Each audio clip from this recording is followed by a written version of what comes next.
یہ سائنسی دریافتوں کی ترقی میں رکاوٹ بنتی ہیں. میں اس کا قائل ہوں. وہ کہتے ہیں کہ عورتوں کی سائنس فیمیل سائنٹسٹ کے لیے الگ لیب ہونیگیشن اس کا سبب انہوں نے 2 سبب بیان کیے. انہوں نے پہلا سبب بیان کی کہ جب کسی لیب میں مرد اور عورت دونوں ہوتی ہیں تو پھر اس سائنسی تحقیق کم ہوتی ہے اور معاشقے زیادہ ہوتے ہیں, اور جس کی وجہ سے ہماری تحقیق کا کام, ریسرچ کا کام متاثر ہوتا ہے. اور دوسری بات انہوں نے ایک عجیب بات کہی. انہوں نے کہا کہ دراصل عورتیں اتنی نازک ہوتی ہیں کہ ذرا سی بات پر, ذرا سی ناکامی پر, ذرا سی پریشانی پر رو پڑتی ہیں, تو ہینڈل کرنا مشکل ہوتا ہے. تو یہ وہ شخص ہے جو کوئی جسے کہیں کہ پیٹریارکل سوسائٹی کا پرودا نہیں ہے, کسی مشرقی نظام تعلیم کا تعلیم یافتہ نہیں ہے. نوبل انعام یافتہ سائنٹسٹ کہہ رہا ہے کہ سائنسی ترقی کے لیے سیگریگیشن ضروری ہے. دیٹس پریسائزلی اسلام چاہتا ہے, جو اسلام کی تعلیم ہے. بس اس سے میں سمجھتا ہوں کہ 35 منٹ چاہتے ہیں. اس سے اندازہ کیا جا سکتا ہے کہ ترقی کا مغربی ماڈل عورت کے لیے بہت ظالمانہ ثابت ہوا ہے. امریکی لیبر ڈپارٹمنٹ کا اعتراف ہے کہ جو عورتیں, کہ ہمارے یہاں 97% جو بالکل نچلے درجے کے کام ہوتے ہیں اور صفائی ملازم ہوتے ہیں وہ عورتیں ہوتی ہیں. 97% صفائی ملازم عورتیں ہوتی ہیں. یہ امریکہ میں ہے. تو اس صورتحال, اس ماڈل کو اگر کوئی ترقی سمجھے تو میں سمجھتا ہوں پھر تو وہ کچھ بھی کہہ سکتا ہے. اور جو ایک متوازن ماڈل ہے اس میں بالکل بھی پردہ رکاوٹ نہیں ہے. ایک مسلم عورت اپنے جلباب کے ساتھ باحجاب رہ کر تعلیم بھی حاصل کر سکتی ہے, ایک بہت اچھی تاجر بھی ہو سکتی ہے, ایک وکیل بھی ہو سکتی ہے, شرعی احکام کے ساتھ وہ ڈاکٹر بھی ہو سکتی ہے, وہ لیکچرر بھی ہو سکتی ہے, وہ سائنٹسٹ بھی ہو سکتی ہے, وہ ریسرچ اسکالر بھی ہو سکتی ہے, وہ ہر کام کر سکتی ہے. شریعت نے کسی چیز سے نہیں روکا ہے. شریعت نے صرف چند احکام دے دیے ہیں کہ اس طرح کا لباس ہونا چاہیے, تھوڑا سیگریگیشن ہونا چاہیے, اور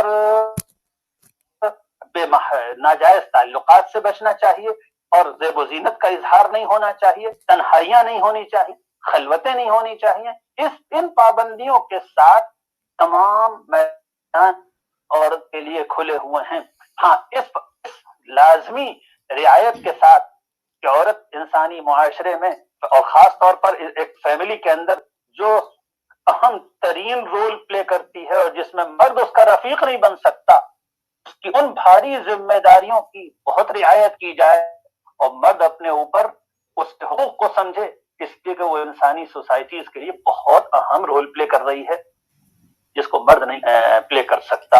میں سمجھتا ہوں اس مختصر سی گفتگو میں ایک آؤٹ لائن ضرور ڈرا ہو گئی ہے حجاب کی شریعت اہمیت اور انسانی ترقی میں حجاب کا رکاوٹ نہ ہونا, اور ترقی کا صحیح ماڈل اس کو ہم سمجھ سکتے ہیں ان اشاروں کی روشنی میں. اللہ تعالی ہم سب کو بصیرت اور حکمت عطا فرمائے اور اپنی شریعت پر چلنے کی توفیق عطا فرمائے. بہت بہت شکریہ مولانا. ابھی ہمارے پاس 20-25 منٹ کا وقت ہے, تو کچھ سوالات ہیں جو ہم نے تیار کیے ہیں. وہ سوالات آپ کی خدمت میں ایک ایک کر کے میں پیش کروں گا انشاءاللہ.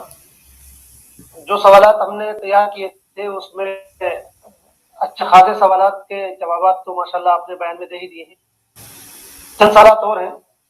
ان میں مانا ایک پہلا سوال یہ ہے کہ جو بے حجابی کی جو بات کہی جاتی ہے اور حجاب کے خلاف جو پروپیگنڈا کیا جاتا ہے, اس کے پیچھے بنیاد کیا ہے, مقاصد ہیں لوگوں کے؟ دیکھیے, انسان کی اور خاص طور پر قوموں کی ایک نفسیات ہوتی ہے. قوموں کی یہ نفسیات ہیں کہ جب ان کے پاس دولت اور قوت آتی ہے تو وہ یہ چاہتی ہیں کہ دوسری قومیں ان کی اتباع کریں اور ان کے رنگ میں رنگ جائیں. یہ قوموں کی نفسیات ہوتی ہے. یہ تہذیبی تکبر، تہذیبی استکبار اس کا داعی بنتا ہے تو کہ مسلمانوں سے ان کے امتیازات ختم کرنے کو کہا جائے اور یہ کہا جائے کہ اتبعوا سبیلنا، ہمارے پیچھے چلو. یہ قدیم زمانے سے قوموں میں رہا ہے. ایک تو یہ سبب ہے، اور دوسرا سبب اس کا یہ ہے کہ مغرب اپنے بارے میں یہ سمجھتا ہے کہ وہ اینڈ آف ہسٹری کے مقام پر کھڑا ہوا ہے، تاریخ کے اختتام یا اینڈ، ایک آخری سویلائزیشن اور آخری اور مکمل ترین تہذیب کے مقام پر وہ کھڑا ہے. اور اس نے اپنے نزدیک انسان کے ڈیولپمنٹ اور ارتقاء کا جو اپنے نزدیک جو خاکہ بنایا ہے، ساری دنیا کو اس خاکہ پر قسمتی یہ کہ مغربی نظام اور اسی انداز پر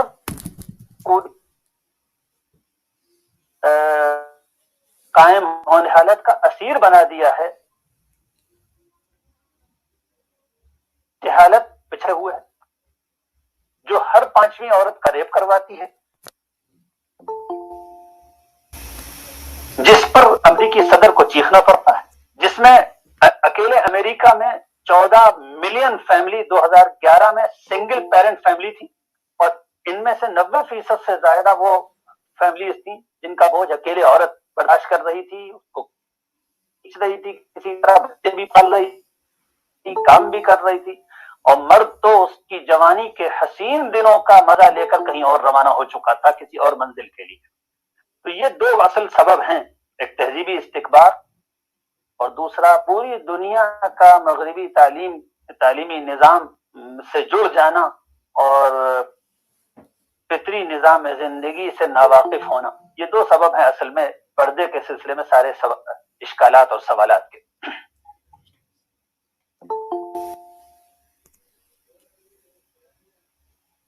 جی مانا.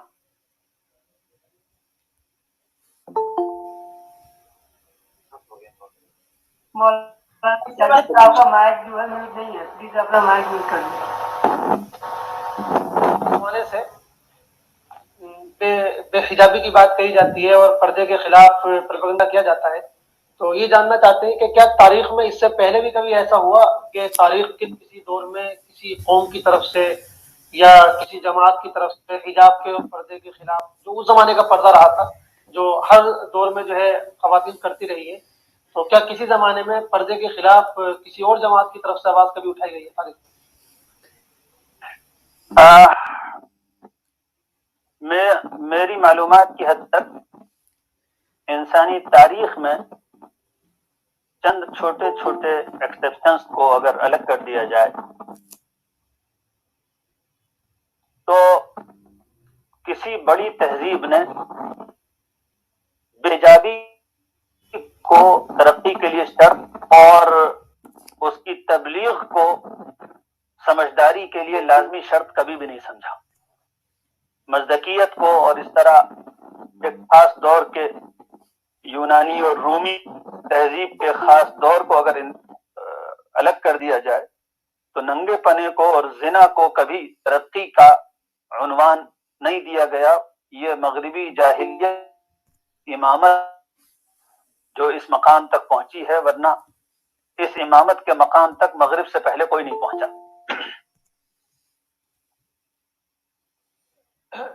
مولانا اس وقت جو یہ معاملہ ہے وہ خاص صوبہ کرناٹک کے حوالے سے زیادہ گرم ہے، تو ایک سوال یہ ہے کہ جو بات کہی جا رہی ہے کہ ہماری بہنیں اور لڑکیاں بیٹیاں پردے کے ساتھ حجاب کے ساتھ اسکول اور کالجز میں نہیں آ سکتی، تو سوال یہ ہے کہ حجاب جو ہے وہ اسکول ڈریس کوڈ کے ساتھ نہیں چل سکتا ہے؟ ہاں، ایک قانونی قسم کا نقطہ ہے، تو میں سمجھتا ہوں اس پر ایک بہت اچھی گفتگو کسی قانون کے ماہر کی بھی ہونی چاہیے. یہ بہت بہت ڈسٹرب ہو رہا ہے مولانا. میں سمجھتا ہوں کہ اس پر کسی اچھے قانون کے ماہر کی بھی گفتگو ہونی چاہیے. لیکن جہاں تک میں دستور ہند کو سمجھتا ہوں، دستور ہند میں ہر شہری کو اپنے مذہب پر عمل کرنے کی آزادی کا جو بنیادی حق تسلیم کیا گیا ہے، جو دستور کی بنیادی دفعات میں ہے.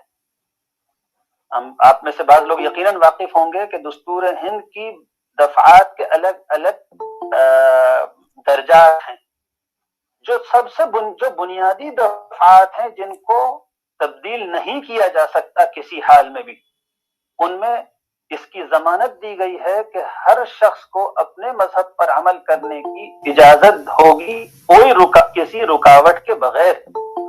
تو کوئی ایسا قانون نہیں بنایا جا سکتا، کوئی ایسا ڈریس کوڈ کسی اسکول میں نہیں بنایا جا سکتا جو قرآنی اور شریعت کے احکام کے خلاف ہو. اسی لیے میں نے قرآن کی واضح آیت پڑھی جس میں بلا شبہ پردے کا حکم ہے، کوئی اس کا انکار نہیں کر سکتا. اب یہ عدالتوں کی ذمہ داری ہے. مجھے حیرت ہے کہ ہائی کورٹ نے اس مسئلے کو ایسی طوالت کیوں دی ہے. تو 1 منٹ میں فیصلہ ہونا چاہیے تھا کہ قرآن سامنے رکھے جج اور کہے کہ یہ تو مذہب میں مداخلت ہے، جو دستور کی بنیادی دفعہ کے خلاف ہے، جو پارلیمنٹ بھی نہیں کر سکتی جس کے خلاف فیصلہ. اکیلی پارلیمنٹ بھی 2/3 اکثریت سے دستور کی کسی بنیادی دفعہ کو معطل نہیں کر سکتی. عدالت نے اس معاملے میں اسٹے دے کر دستور کی بنیادی دفعہ کو معطل کیا ہے. تو یہ بالکل غلط فیصلہ ہے اور اس کے خلاف اوپر کی عدالت کو فوراً فیصلہ کرنا چاہیے. ایک سوال عام لوگوں کے زیادہ کام کا ہے. بہت سے لوگ جو ہے حجاب، نقاب، ستر اور یہ 3-4 جو الفاظ ہیں ان میں فرق نہیں سمجھ پاتے. تو خاص طور سے حجاب اور ستر کا جو فرق ہے اس کو آپ تھوڑا واضح فرمائیں.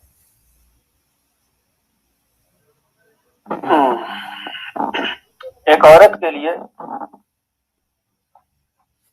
اس کا چہرہ اور چہرے کے آس پاس کی گردن اور اس کے ہاتھ اور اس کے پاؤں کو چھوڑ کر پورا جسم ستر ہے، جو اپنے بیٹوں سے، اپنے بھائیوں سے، اپنے باپ سے بھی چھپائے گی. اس کے علاوہ اس کو نہیں ظاہر کرنا چاہیے. یہ تو ہے ستر. اور ایک چیز ہے پردہ جو غیر محرموں اور گھر کے باہر کے لوگوں سے متعلق ہے. ہے پردہ، یا اسے قرآن کی زبان میں اگر کہا جائے تو وہ جلباب ہے. قرآن کا صحیح حکم جلباب ہے. اصل حکم کہ گھر سے باہر جب عورتیں نکلیں تو جلباب پہن لیا کریں. اور وہ جلباب یہ کہ کپڑے اگر اس کے اچھے ہوں، خوبصورت سے ہوں، تو ان سب کو ڈھکنے کے لیے ایک بڑی سی چادر اوپر سے ہونی چاہیے. اور یہ جلباب کا حکم ایسا لازمی ہے کہ رسول اللہ صلی اللہ علیہ وسلم کو قرآن مجید میں دیا گیا تو یہ کہہ کر دیا گیا، صرف یہ نہیں کہا گیا کہ مسلمان عورتیں ایسا کر لیا کریں، جلباب پہن کر باہر نکلا کریں، بلکہ حضور اکرم صلی اللہ علیہ وسلم سے کہا گیا ہے، اے نبی اپنی بیویوں سے کہہ دو، اپنی بیٹیوں سے کہہ دو، اور مسلمان عورتوں اور ایمان والی عورتوں سے کہہ دو کہ وہ جلباب پہنا کریں اور اس کو اچھی طریقے سے اوپر سے نیچے لٹکا لیا کریں. تو یہ جلباب کا حکم بڑی تاکید کے ساتھ قرآن نے دیا. اور پھر رسول اللہ صلی اللہ علیہ وسلم سے کسی عورت نے پوچھا ہے اللہ کے رسول، کوئی عورت بیچاری ایسی نادار ہو کہ اس کے پاس جلباب نہ ہو. جب میں نے بتایا جلباب ایک بڑی سی چادر یا عبا جیسی چیز ہوتی تھی جو کپڑوں کے اوپر سے اوڑھ لی جایا کرتی تھی، تو سر کے اوپر بھی ہوتی تھی اور پورا جسم بھی، کپڑے وغیرہ سب ڈھک جاتے تھے اس سے. بڑی سی یا تو کوئی چادر ہو یا موجودہ برقعے جیسی کوئی چیز ہو. تو جب حضور اکرم صلی اللہ علیہ وسلم سے ایک خاتون نے پوچھا کہ اگر کوئی عورت سی ہو اس کے پاس جلباب نہ ہو تو وہ کیا کرے، تو آپ نے یہ نہیں کہا کہ اپنا دوپٹہ اوڑھ کے نکل جائے، بلکہ آپ نے فرمایا لِتُلْبِسْهَا أُخْتُهَا جِلْبَابَهَا، اس کی بہن اس کو جلباب دے دے، اس کی کوئی پڑوسن اس کو جلباب دے دے، اس کی کوئی رشتہ دار اس کو جلباب دے دے. تو کوئی اور کسی اور سے جلباب عاریتاً لینا پڑے، لیکن گھر سے باہر جلباب کے بغیر نہیں نکلنا چاہیے. ہاں اگر کوئی بڑی سی اچھی سی چادر ہو جو تیرا جسم کو لپٹ جائے تو وہ بھی جلباب ہے. جلباب کے لیے کوئی خاص اسٹائل یا کسی طرح کا کپڑا سلا ہوا لازمی ہو، یہ ضروری نہیں ہے. واللہ اعلم بالصواب. مشہور اس سلسلے میں اختلاف ملتا ہے، خاص طور سے آج کل یہ بات کہی جا رہی ہے چہرے کے پردے کے تعلق سے. تو اس وقت جو صورتحال ہے اور اس وقت کا اور ہمارے ملک کا بھی، ان حالات میں چہرے کے پردے کے بارے میں آپ کیا فرمائیں گے؟ علماء نے چہرے کے پردے کے سلسلے میں واضح طور پر یہ بات لکھی ہے. قدیم علماء نے ہماری جو فقہ کی کتابیں ہیں، تمام مسالک کی فقہ کی کتابوں میں یہ بات لکھی گئی ہے کہ شریعت میں اصلاً چہرے کا پردہ نہیں ہے. گنجائش کہ جلباب اوڑھا جائے اور چہرہ کھل جائے، لیکن یہ بات فقہ حنفی کی کتابوں میں ہدایہ میں بھی ہے، ابن عابدین یہاں بھی ہے. لیکن یعنی جو ابن عابدین کی مشہور کتاب ہے فتاوی شامی، اس میں بھی ہے، رد المحتار میں، اور بھی فقہی کتابوں میں، دیگر مسائل کی کتابوں، دیگر مسالک کی کتابوں میں بھی ہے. لیکن تمام مسالک کے علماء یہ لکھتے ہیں کہ زمانہ اب بہت خراب ہے، اس زمانے میں فتنہ بڑھا ہوا ہے، اس لیے اس زمانے میں فتنے سے بچنے کے لیے چہرے کو بھی ڈھکنا چاہیے، جو رسول اللہ صلی اللہ علیہ وسلم کے زمانے میں بھی شریف عورتیں کیا کرتی تھیں. تو یہ دو باتیں ہیں، اور اس میں کوئی شک نہیں کہ یہ زمانہ عام زمانہ نہیں ہے. مغربی تہذیب نے اس وقت، میں کہا کرتا ہوں، اس وقت مغربی تہذیب نے فضا میں، ایٹماسفیئر میں سیکسول چارج بہت بڑھا دیا ہے. اس وقت سیکسول چارج بہت بڑھا ہوا ہے، بہت برے حالات ہیں، آگ لگی ہوئی ہے جذبات میں.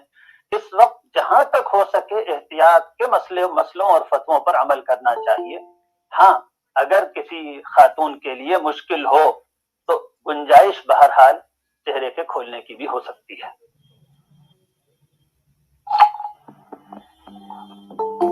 اگرچہ مولانا یہ جو میں اب سوال پوچھنے جا رہا ہوں اس کا جواب واضح ہو گیا ہے آپ کی گفتگو سے، لیکن پھر بھی اس کو اور وضاحت سے ذرا بیان فرما دیں. پردے کا جو حکم ہے یہ صرف اختیاری واجبی خواتین کہتی ہے کہ ہماری مرضی ہے، جو مسلم خواتین ہیں اس بات کو کہتی ہے کہ ہم پر کوئی جو ہے شریعت بھی فورس کر سکتی ہے اس بات کو. اس کو ذرا مختصراً وضاحت. اس میں تو کوئی شک نہیں کہ ہر مسلمان پر اللہ اور اس کے رسول پر ایمان لانے کے بعد یہ فرض اور لازم ہو جاتا ہے کہ وہ شریعت کی اتباع کرے، ان کے احکام کو مانے، اور اس کو فرض اور واجب قرار دیا ہے کہ مسلم خاتون غیر موقع سے جلباب پہن کر جایا کرے، جسے ہم حجاب کہتے ہیں. تو یہ قرآن واجب اور فرض قرار دیا ہے. بلکہ میں آپ کے سوال کو مکمل کر کے پھر ایک بات اور عرض کروں گا. کوئی مسلم خاتون یہ نہیں سمجھ سکتی کہ یہ میرے لیے آزادی کا مسئلہ ہے. ہاں، ہندوستان میں ہم اور دنیا کے دوسرے ممالک میں چونکہ اسلامی شریعت کو قانون کا درجہ حاصل نہیں ہے، لہذا ہم کسی کے اوپر اس کو امپوز نہیں کریں گے، نہیں کر سکتے، اس کا ہمیں اختیار اور اتھارٹی نہیں ہے. لیکن ہم شریعت کا حکم ضرور بتائیں گے کہ یہ فرض ہے اور یہ واجب ہے، اور اس کے نہ کرنے پر گناہ ہے اور اللہ کی پکڑ کا اندیشہ ہے. یہ تو اس کا شرعی حکم ہوا. ایک بات اور عرض کرنی ہے کہ شریعت کے ان احکام کو ناواقفیت کی وجہ سے بعض ہماری بہنیں اور بھائی بہت سے اب دین سے محبت کے ساتھ ان احکام پر عمل کرنا چاہتے ہیں، لیکن ناواقفیت کی وجہ سے ان احکام کی اسپرٹ مجروح ہو جاتی ہے. مثلا بعض خواتین اور بہنیں اور بچیاں یہ سمجھتی ہیں کہ کپڑے کیسے بھی ہوں، بس ایک سر کے اوپر ایک اسکارف باندھ لیا جائے تو پردے کا حکم پورا ہو گیا. ایسا نہیں ہے. تنگ کپڑے، اعضاء کو دکھانے والے کپڑے، یہ برقع نہ پہننے سے زیادہ بڑا حرام اور گناہ کا کام ہے. اور یہ پردہ یہی ہے کہ سر ڈھک لیا جائے، بلکہ سر بھی ڈھکا جائے، سینے کے اوپر بھی کپڑا پڑا ہوا ہو، اور ایسی چادر یا کوئی چیز ہو جس کو جلباب کہا جا سکے.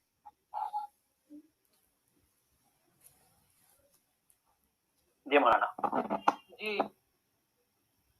اب مولانا وقت جو ہے وہ ہمارا بالکل آخری منٹوں میں چل رہا ہے، اور چونکہ سب سے آخر میں سب سے آخر میں 3-4 منٹ کی ایک بات مجھے اور کہنی ہے. جی مولانا، تو جو سوالات تھے وہ تقریباً مکمل ہو گئے. آپ جو فرمانا چاہیں. ہاں، میں ذرا سا بات بہت ضروری سمجھ کے عرض کرنا چاہتا ہوں. اس بیان کو، اس گفتگو کو میری بچیوں اور بہنوں نے بھی سنا اور سن رہی ہیں، اور میرے عزیز بھائی اور بزرگ اور دوست بھی سن رہے ہیں. میرے بھائیوں اور بزرگوں اور دوستوں، یہ وقت شریعت پر جمنے کا ہے. اللہ کو بہت پسند ہے یہ بات کہ مشکل حالات میں اللہ کے دین پر کوئی جم کر دکھا دے. اپنے لیے مشکلات اور نقصانات کو برداشت کر کے کوئی دین پر جم جائے، وہ اس کی برابر بالکل نہیں ہے جو عام حالات میں جب سہولت سے دین پر چلا جا سکے اس وقت چلے. دونوں کا عمل بالکل برابر نہیں ہے. آپ قرآن اگر پڑھیں تو آپ کو خود نظر آ جائے گا کہ مشکل حالات میں دین پر عمل کرنا کتنا بڑا ثواب ہے. ایک جگہ اللہ تعالیٰ فرماتا ہے انما یوفی الصابرون اجورهم بغیر حساب. مشکل حالات میں راستے پر جمنے والوں کو میں ان کا بدلہ اور ان کا ثواب بے گنتی دوں گا، اس کو تو میں کوئی شمار بھی نہیں کر پائے گا. تو یہ غیر معمولی ثواب کا حاصل کرنے کا موقع ہے. اس وقت جو شریعت پر جم جائے اور جمنے کا ارادہ کر لے، انشاءاللہ اللہ کے بہت محبوب بندوں میں بنے گا. دوسری بات میں یہ کہتا ہوں کہ پوری دنیا میں حجاب اللہ کے دین سے محبت کی ایک عام علامت اور فینامنا بن گیا ہے. اللہ کے دین سے محبت اور اسلام پر ثبات و استقامت پوری دنیا میں ایک مینیفیسٹیشن یہ ہے کہ ہم حجاب پر جمیں گے، ہم حجاب کو اختیار کریں گے. اس حجاب میں کفر سے بغاوت بھی ہے، اس میں اللہ سے محبت اور اس کی محبت کے سامنے ساری محبتوں کو قربان کر دینے کے نہایت مؤمنانہ جذبے کو حاصل کرنے کی کوشش بھی ہے. لہذا اس دور میں پردہ کرنا، حجاب کرنا، یہ صرف ایک حکم پر عمل نہیں ہے بلکہ کفر و اسلام کی کشمکش میں اللہ کے دین پر جمنا ہے. میری بہنوں، یہ وقت وہ ہے کہ تم دیکھو اللہ کی کیسی کیسی بندیاں اسلام قبول کر کے نقاب اور حجاب کو اختیار کر رہی ہیں. تم لوگ ذرا، یہ تو سب پڑھے لکھے لوگوں کا ہمارے مخاطب ہیں اس وقت، تم لوگ دیکھو امریکن ایک ایکٹریس تھی سارا باکر، اس نے اسلام قبول کرنے کے بعد اپنے اسلام قبول کرنے کی داستان لکھی اور اس کا ٹائٹل اور اس کا عنوان لگایا اس نے فرام بکنی ٹو نقاب. کوئی سرچ کرے تو اس کا یہ پورا مقالہ اس کا پورا مضمون مل جائے گا. سالوں پہلے جب میں نے یہ ایمان افروز مضمون پڑھا فرام بکنی ٹو نقاب، اور اس کا سب ٹائٹل تھا اس کا new manifestation of women liberation یا اس طرح کا کچھ تھا کہ عورتوں کی نقاب عورتوں کی حقیقی آزادی کی علامت ہے. جب میں نے یہ مقالہ پڑھا تھا سے تقریباً 15-20 سال پہلے تو دل جی اثر ہوا تھا، ایمان میں طاقت محسوس ہوئی تھی کہ اللہ کی بندی نے اس گندی غلاظت والی زندگی اور حجاب کو گلے لگایا. یہ مقالہ سب بہنوں اور بھائیوں کو پڑھنا چاہیے. اس کا میں نے اسی وقت انگریزی سے اردو میں ترجمہ بھی کیا تھا جو ہمارے رسالے الفرقان میں شائع ہوا تھا، اور پھر وہاں سے اور دوسری جگہوں پر بھی بہت شائع ہوا. ایسے آپ لوگ پڑھیے کہ بی بی سی کی بہت مشہور جرنلسٹ ایوان ریڈلے جب طالبان کی قید گرفتار ہوئی تو ان کو پتا چلا کہ اسلام کیا ہے. وہ تو آئی تھی ایک جاسوس بن کر افغانستان میں، عالم نے ان کو گرفتار کیا اور انہوں نے جب طالبان کو دیکھا تو پھر تو طالبان نے ان کو رہا کر دیا، مگر وہ تو اپنا دل اسلام کو دے بیٹھی، وہ اسلام کی گرفتار ہو گئی. انہوں نے اسلام قبول کیا اور حجاب پہننا شروع کیا اور اپنی پوری داستان لکھی ہے کتاب کی شکل میں طالبان کی قید میں سے. وہ کتاب پڑھیے، آپ کو پتہ چلے گا کہ حجاب اپنی کیسی زبردست وکالت رکھتا ہے اور اس کے پاس انسان کو مطمئن کرنے کہ کیسے طاقتور اسلام کے پاس دلائل ہیں حجاب پر کہ مغرب کی لڑکیاں اور عورتیں بھی حجاب کو قبول کر رہی ہیں. لارن بوتھ سابق برطانوی پلیئر کی حقیقی سالی لارن بوتھ نے پردے ہی سے متاثر ہو کر اسلام قبول کیا. ان کو جس چیز نے اسلام کی طرف مائل کیا، مغربی تہذیب اور یہ جو ہمارے سامنے بتایا جاتا ہے ترقی و رقی، سب کی گھناؤنی حقیقت تھی جس نے ان کو دھکیل کر اسلام کے آغوش میں پہنچا دیا، اور انہوں نے پھر اسلام قبول کیا اور پردے کے حق میں زبردست مقالہ لکھا. اور ایسی نہ جانے کتنی خواتین ہیں جو پردے کو اختیار کر رہی ہیں. یہ مرعوب ہونے کا نہیں ہے. خاص طور ہماری پڑھی لکھی بچیاں پردے کے موضوع پر قلم لکھیں، آرٹیکلز لکھیں، سوشل میڈیا پہ پوسٹ ڈالیں اور اپنی غیر مسلم بہنوں کو بھی بتائیں کہ پردہ کتنا پاکیزہ اور مقدس اور عورت کے لیے عورت کی حفاظت کرنے والا تصور ہے. اللہ تعالی ہم سب کو شریعت پر استقامت کی توفیق عطا فرمائے. بہت بہت شکریہ مولانا آپ کا بھی اور تمام ناظرین و سامعین کا. اور جو تھوڑا سا ڈسٹرب ہوا اس کے لیے ہم بہت معذرت چاہتے ہیں. اللہ پاک سے کوئی بات نہیں کہ ہم سب کو جو ہے اس لیکچر سے اور اس بیان سے فائدہ اٹھانے کی توفیق عطا فرمائے. آمین. السلام علیکم.